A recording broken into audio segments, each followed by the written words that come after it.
Hello guys, welcome back. This month's photography assignment is HDR and blue hour photography. We are coming to you from downtown Zurich, Switzerland at the moment, which is the perfect place to unpack this one and practice together.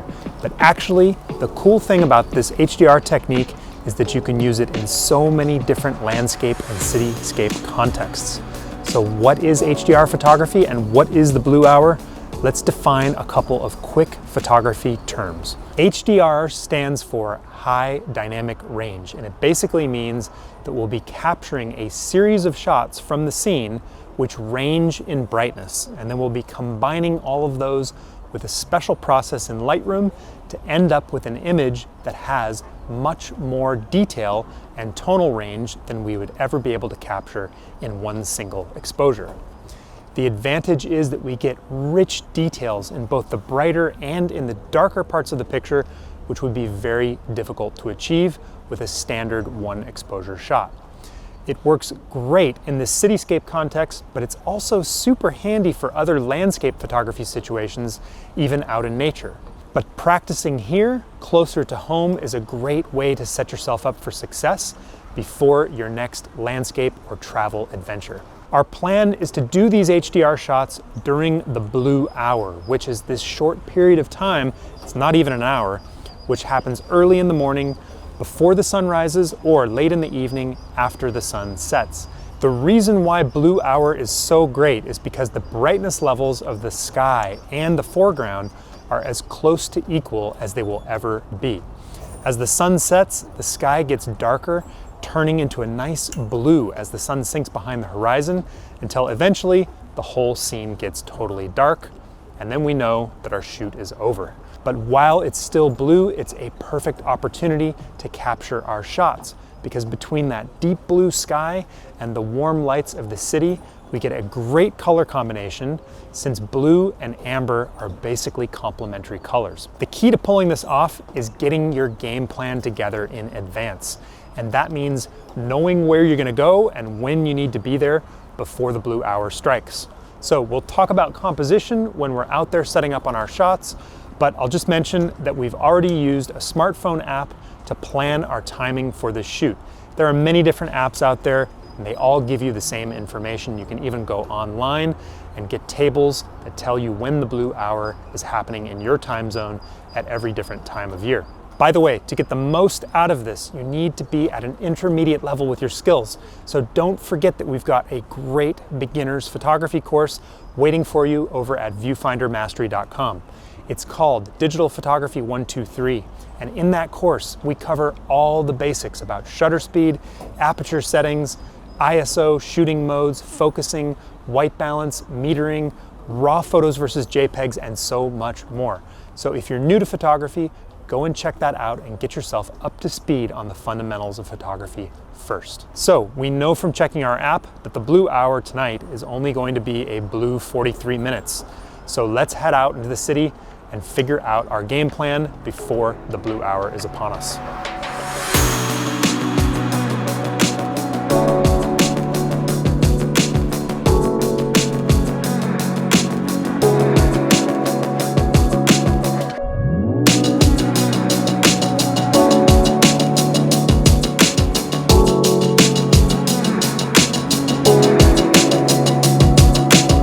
Oh yeah, this is one of my favorite spots to do HDR photography. We've got the world famous Grossmünster Church out in the background, and we've got this nice little architectural detail on the dock here that we can play with, and that way we can get kind of a near and far relationship between the foreground and the background, which really gives a sense of depth to the picture, which I like a lot. So actually, I'm not using my tripod at the moment. I'm not doing any exposure bracketing. I just have the camera in program mode, which is like full automatic, because all I'm here to do right now is scout out this shot and get my idea together for my composition. Then I'm gonna come back during blue hour, set my tripod up, and go through the whole process to capture my shots. So I really just need to be thinking creatively at the moment, find that magic spot, and yeah, let's have a look through the camera. I'm using my 16 to 35 millimeter ultra wide zoom, and I've got it zoomed all the way out to 16 millimeters at the moment, and that should give me a nice frame with both the dock and the church in the background. So I'm just kind of imagining right now how the light's going to be when I come back later as the sky gets nice and blue, and hopefully they switch these two little lights on the dock here. So let's just take a look through the camera, make sure that we are satisfied with our composition. Yep, perfect. I'm satisfied that this is going to be my shot right here. This is where I will set up my tripod. I'm going to be shooting with my 16 millimeter focal length. That's where we'll be when we come back. Let's go ahead and check out shot number 2.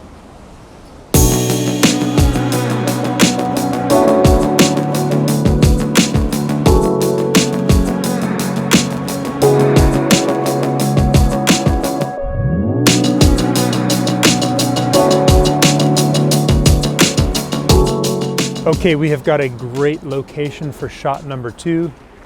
My favorite bridge in Zurich, the Münsterbrücke, is just over there, and there's a bit of an outdoor concert going on at the moment, so we're going to film here and head over there to photograph and set up our shot in just a moment. But what I love about this picture is that this lovely bridge just kind of leads right into the frame, and that gives this nice strong lead-in effect. It adds so much depth and so much interest to a composition. It's really cool. And we've also got all of these wonderful lights on the bridge. And when those lights come on, that's going to give us this really fun repetition effect leading into the frame, and they're going to provide this nice contrasting light when we get that nice amber light from the street lamps, combined with all that blue in the background, the sky, and in fact, the weather is starting to get better for us here. The sky is starting to look a lot more interesting, and we think it's actually going to shape up to be a really good blue hour. So let's get this composition figured out.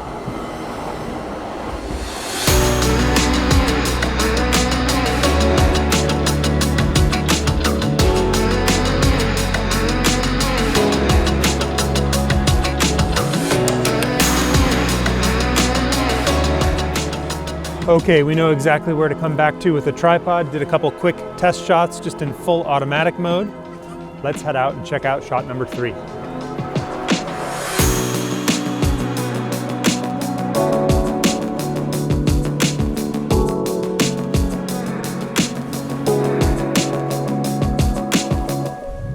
Yeah, so this is one of my favorite alleys to do HDR photography in Zurich. And I actually discovered this place when I was on my way home from dinner one night. Some friends of mine had a flat up here and they invited me over. And when I came down, as I was on my way out, I realized I was in a great location for an HDR shot because the buildings in this alley are going to reflect some light, and there's going to be quite a lot of depth in this alleyway, even after dark. One of the things that drives me crazy is when I get home to the computer and I see my nighttime shots just have nothing going on in the background. For example, a big dark blank sky back there. So actually I really like this location because there's going to be some light bouncing around in here, which is coming from the flats and coming from the different lights in the alleyway, and that is going to give us some fun texture and some fun depth to work with. It's not going to be a blue hour shot necessarily, but it'll be a fun HDR picture. And so we're going to wrap up our shoot with this shot. All I need to do now is think about where exactly I'm going to set up my tripod so that I don't need to think about that when I come back.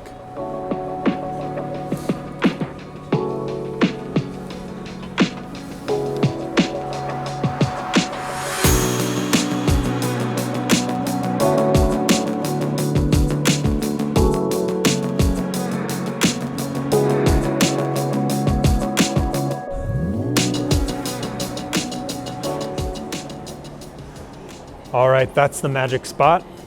One less thing to think about when I come back for the actual photo. So now that we know our 3 different locations, let's head back to location number 1 and get our tripod out, get our camera set up, and prepare ourselves for taking the actual photograph. Okay, so it's gonna get blue here in just a few minutes. Now is the time to get the tripod out. We already know what we're gonna do with our composition. We just need to stabilize this camera, otherwise we would not be able to shoot these long exposure shots. So,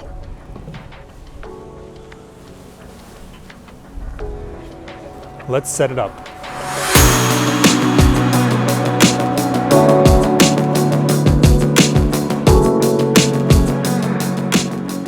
Okay, so the sky's darkening up. It's going to get blue in a few moments, and I'm set up on my spot, ready for my shot here. I just need to get my last few settings dialed in. And let me just mention that without the tripod in this situation, I would have no chance of pulling off this shot. So really important that we shoot this from a tripod so that we can line up these shots in the computer afterwards for a perfect HDR blend. Okay, so the other thing that I need to do here is switch my lens over to manual focus, and I'm doing that because there's nothing worse than getting back to the computer and finding out that your autofocus went berserk during one of these pictures and you don't have 3 perfectly focused photos to line up. So I'm switching that over to manual focus, and I'm just carefully focusing on this little arch that I have in my foreground, and I'm photographing with F11. I'm in full manual exposure mode, and I am manually controlling the ISO as well.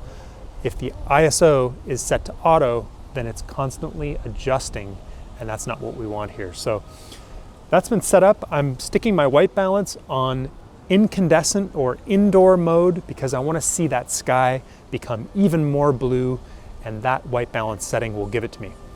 So that's all set. So now I just need to adjust my shutter speed and bring my exposure indicator into the middle for my baseline exposure. And it looks like going down to a 20th of a second is going to get me right there. So now what I'm going to do is switch the camera over to automatic bracketing mode. And when the camera is in bracketing mode, it's going to look at my base exposure, and it's going to actually go down one stop and take a darker shot.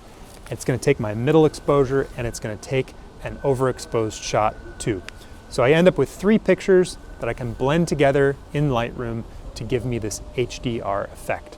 And I love having that automated in the camera. It makes it go faster.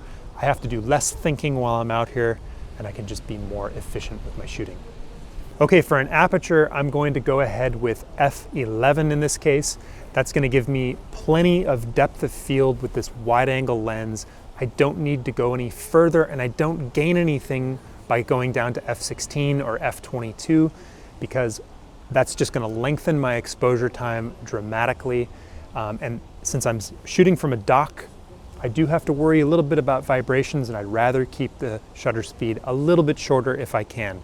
And that's the same reason why I'm not going to drop my ISO down to 100 or 200. I'm going to start off with 400 here, which gives me a middle exposure of a 20th of a second. So perfect place to start. Bracketing's turned on. I'm using my remote release, which helps me in that I don't have to touch the camera at all while I make my exposure. It can remain as still as possible, avoiding vibrations. So let's take a couple shots and see how they come out.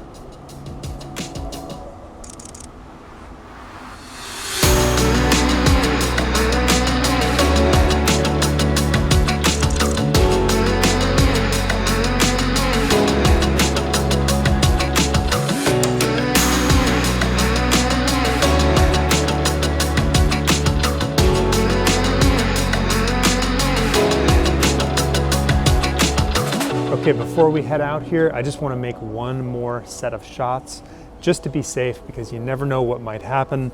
Maybe the dock was wiggling around a little bit. Maybe I bumped the tripod or the wind was blowing. So we'll just capture one more series to be on the safe side.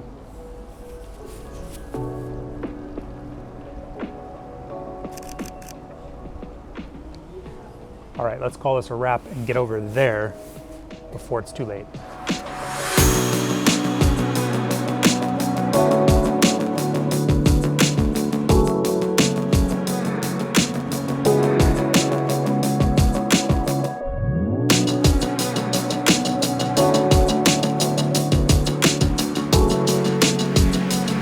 So we have got actually some really lucky conditions tonight. I'm thrilled that this fluorescent tube is not turned on the bridge, which just kills the whole shot. And what I've done is I've switched my bracketing mode over so that it's not just machine gunning through my bracketing sequence. That's what I was using before.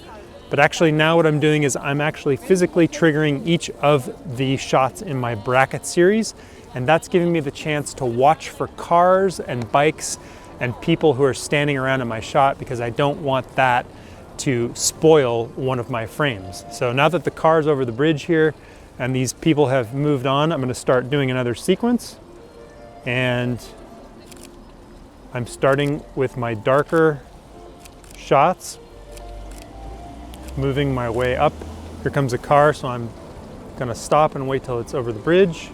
And here comes another car, we're gonna have to wait. This is the reason why it can be kind of stressful doing this cityscape photography. There's just always somebody moving through or driving through. Here he goes. We would take our last 3 shots in the sequence here. And it's always the longest exposure that gets you into trouble here. But it looks like we've got a clear moment. Awesome. I'm gonna do one more sequence just to be safe. And I'm actually increasing my bracketing to make more shots now that it's getting darker and darker, because the contrast in the scene is getting more and more extreme. So we need to reach further with our exposure bracketing so that we come back to the computer with enough information. Let's take one more sequence here just to be on the safe side.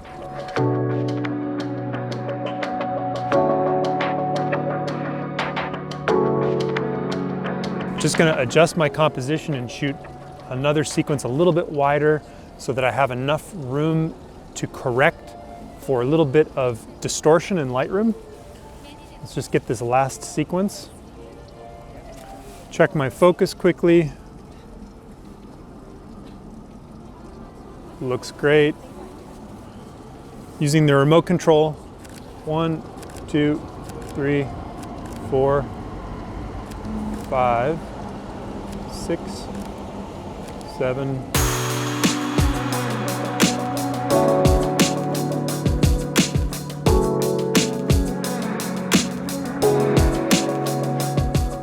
Okay, we are back at the third location, our quaint little alleyway. We're getting toward the end of blue hour. The sky is starting to get pretty dark, so we need to switch gears and try a different tactic. We've got the perfect spot for it because you can see, if you look up, there's a lot of light bouncing around between these different apartments up here.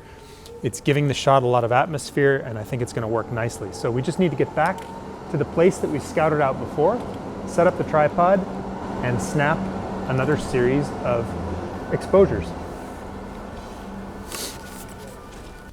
All right, we're all set up. We got a great composition, and I love this alley because we've got cool little details like this lamp hanging over the alley. We've got a quaint little restaurant down here that looks really cozy. There's nice cobblestones on the ground, and the light is really bouncing around in here and adding a lot of atmosphere. We've got a lot of depth in the shot, which is fun. And yeah, I'm gonna capture 9 more pictures here. I've got my auto bracketing turned on in the camera, and that's gonna go ahead and take care of adjusting the shutter speed for me.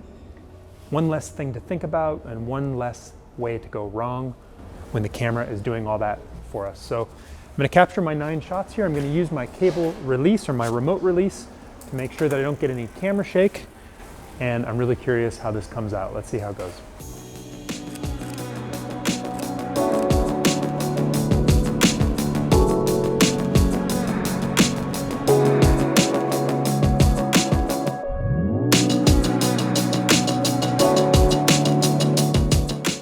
Okay guys, I'm gonna show you all of the pictures from our shoot here in just 1 second, but before I do, let me tell you about the fantastic courses that we run over at viewfindermastery.com. If you wanna learn photography in a clear and structured way from professional photography educators, then come and check us out at viewfindermastery.com. We've got courses in all kinds of photography topics, from portraiture and sports photography to landscape and Lightroom, you name it. Of course, you don't have to take my word for it. We've got great customer ratings. Just check out our Google and Facebook ratings and hear what others are saying first. And then I would love to see you join us at viewfindermastery.com. Okay, I hope you enjoy these pictures. I'd love to hear what you think down in the comments below. Please give us a like and share this video with your photography friends. And don't forget to subscribe to our channel if you haven't already. Enjoy these pictures, and I will see you in the next video.